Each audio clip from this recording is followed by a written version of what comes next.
I want to show you how to maintain a healthy spine, and it all can be done in the comfort of your own home. That's the beauty of it. So if you think about it, the spine is the one part of our body that connects everything all together. A spine that works well is going to translate into a body that works well. So it makes sense that we want to take care of this part of our body first and foremost. So in this video, I'm going to show you a warm-up and some drills that you can do every single day that'll help improve the overall quality of the movement of your spine. All right, so we're going to start with some bigger movements of our spine. We're going to go into extension, where we're opening up the chest, lifting it up to the ceiling. Our palms are going to be facing up towards the ceiling as well. And once we reach this ending position, you want to elongate, taking a nice deep breath in and a deep breath out. Now we're going to flex our spine. From here, our shoulders will protract. They're going to separate. We're going to get this rounding, this curve throughout the spine, kind of like the cat position in cat-cow. So back and forth from extension into flexion. I don't need to hinge at the hips. So I don't need to go anything crazy like this. We can keep our hips stationary, but just going back and forth is what I'm looking for. So what you need to understand is when we're moving the spine, you need to start learning some terminology in order to really make this stuff stick, all right? So this front to back movement of the spine is movement in the sagittal plane. And the sagittal plane of motion is a plane that splits our body into a left and a right half. So there's this invisible plane splitting me into a left and right half. So when I move in this plane, I'm going to move front to back. All right, let's go to our next big movement with our spine. So now we're going to do some lateral bending. Now, this type of movement in the spine involves movement in the lateral plane, otherwise known as the frontal plane. So when I'm moving in this plane, I'm moving left to right. Once again, I'm getting to that end range. I'm trying to lengthen the spine. I'm going to come to this side, bending as much as I comfortably can without overdoing it, trying to lengthen the spine, feeling this pull in the neck, in the ribs, and in the upper hip area. Now the lateral plane is a plane of motion that splits us into a front half and a back half. So you would imagine this invisible line splitting my body into two pieces, front and back. So when I move in the lateral plane, I move like this. Now our next plane of motion is our transversal plane. So this is a plane that runs parallel to the ground. And when we move in this plane, we're going to be moving parallel to the ground. And with the spine, you can think of it as this rotational aspect of the spine. All right, so when we're moving in the transversal plane, we're doing rotations. Let's rotate to the other side. This side, going as much as you can without overdoing it. And that side. So that's a nice quick warm-up that you can run through that takes you through your 3 different planes of motion. We have extension of the spine and flexion. So this front to back movement is movement in the frontal plane. No, sorry. This front to back movement is movement in the sagittal plane. We have lateral bending of the spine, where I'm bending left to right. This left to right movement is movement in the lateral plane or the frontal plane. And then I have this rotation of the spine. Rotation of the spine is movement in the transversal plane. So those are our bigger movements that the spine can do. From here, we're going to split our spine up into 3 segments, and we're going to concentrate on moving each one of those segments separately. Now, this is going to involve you understanding the 3 different planes of motion and how your body needs to move in those planes of motion. So let's start with the cervical spine. This is the uppermost portion of our spine up into our neck. Now, what I want us to do is I want us to do circles. So we're going to start with that sagittal plane of motion. And again, sagittal is front to back. So if I'm doing a neck circle in the front to back plane, it's going to look like this. So let me give you a side view like this. You can do circles slow. You don't have to go fast. Always slow it down. Now let's go in the other direction. So I'm just trying to isolate this movement in the neck. I just want to move this uppermost portion of the spine. Good. So that's neck circles in the sagittal plane. Now let's do neck circles in the lateral plane. And again, lateral is this movement that goes left to right. So my neck circles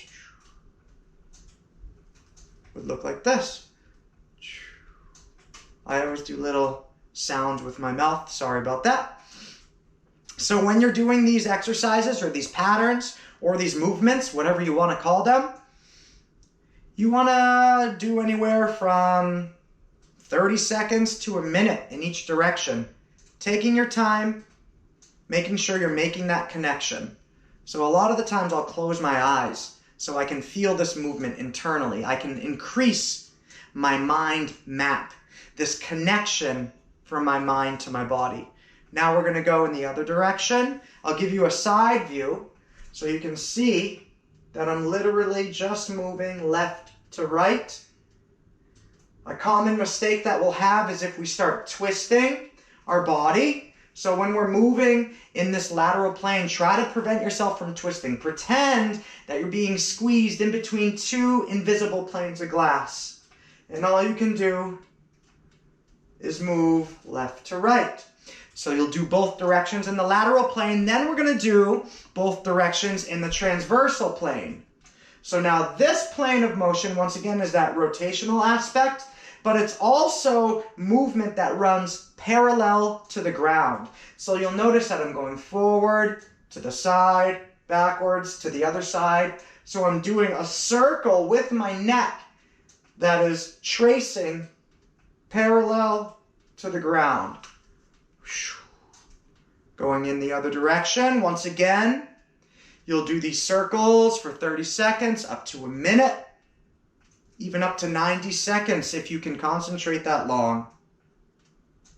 All right, so that completes the 3 different types of circles in our cervical spine. Now we're going to repeat those 3 different types of circles, but we're going to isolate them to our thoracic spine. So circles in the sagittal plane. Once again, sagittal is movement that goes front to back. I'll give you a side view. So again, with this one in particular, I'm going into extension and then flexion of the spine. So those were the original bigger movements of the spine that we warmed up this session with. Now let's go in the other direction.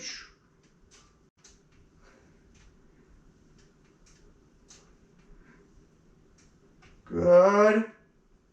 3, 2, and 1. Now we're going to do lateral. So this one is going to be left to right. And I'm trying not to twist as I do this motion. I want to keep my body pressed in between those planes, those 2 invisible planes of glass. Going in the other direction.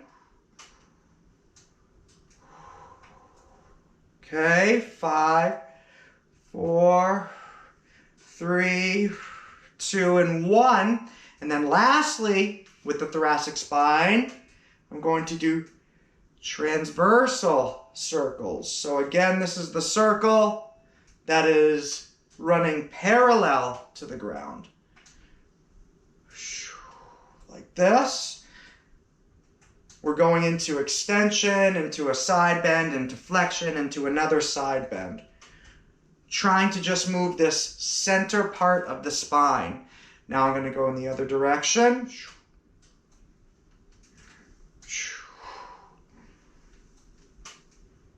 Okay, good. And last but not least, we have our hips. So you know the drill. Here we go. We're going to do movement in the sagittal plane, which is front to back movement. So now we're focusing on the lowest part of the spine, the lumbar spine. Good. Trying to just keep this going front to back. We'll do anywhere from 30 seconds to a minute. Then you're going to go in the other direction, front to back. 30 seconds to a minute. We're going to do lateral circles in the lumbar spine or in the hips.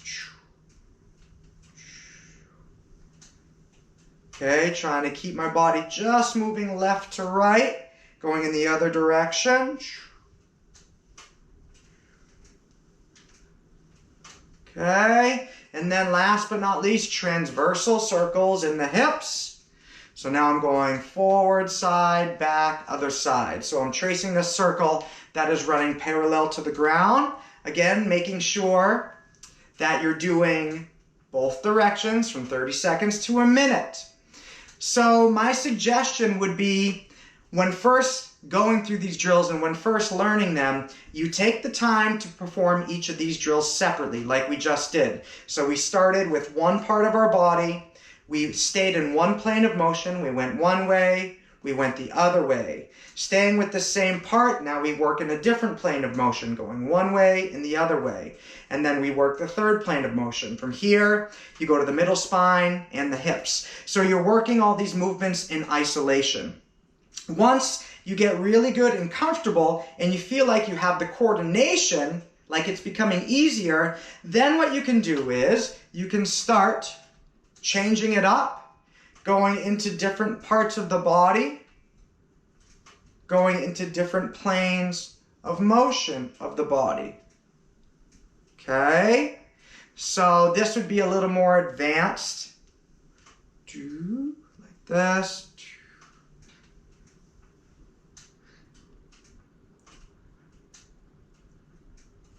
This.